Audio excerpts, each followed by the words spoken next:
కుంభరాశి tarot card predictions చూద్దాము. కుంభరాశికి సంబంధించి స్పిరిచువల్ సబ్జెక్ట్స్ నేర్చుకోవడం, స్పిరిచువల్ సబ్జెక్ట్స్ నేర్పించే గురువుల్ని కలవటం, కొన్ని ప్రదేశాలకు వెళ్ళటం, కొన్ని ఆ పర్టిక్యులర్ ప్లేసెస్ గురించి, టెంపుల్స్ గురించి తెలుసుకోవడం కానివ్వండి, కొన్ని సాత్వికమైన తాంత్ర విద్యలు నేర్చుకోవడం, హయ్యర్ పొజిషన్‌లో ఉన్న గురువుల్ని కలవటం.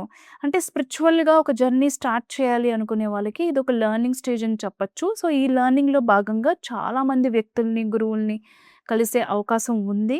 మీకు ఏదైనా పెండింగ్‌లో ఉన్న ఆస్తి, దానికి సంబంధించిన కోర్ట్ కేసెస్ కానివ్వండి, పోలీస్ కేసెస్ కానివ్వండి, ఏదైనా ఉంటే అవన్నీ కూడా వాటిలో మీరు విన్ అయ్యే అవకాశం ఉంది. జడ్జ్‌మెంట్ మీకు అనుకూలంగా ఉండే అవకాశం చాలా ఎక్కువగా ఉంది. అంతేకాకుండా విడిపోయిన భార్యాభర్తలు కావచ్చు, ఫ్రెండ్స్ కావచ్చు, లవర్స్ కావచ్చు, మళ్ళీ రీయూనియన్, రీకనెక్ట్ అయ్యే ఛాన్స్ అయితే హైలీ కనిపిస్తున్నాయి. మరీ ముఖ్యంగా ఆస్తి విషయంలో కోర్టు సమస్యలు, పోలీస్ కేసెస్‌లో ఇరుక్కున్నట్లయితే గనక ఆ జడ్జ్‌మెంట్ అనేది మీకు అనుకూలంగా వచ్చే అవకాశం 100% ఉంది. All the best.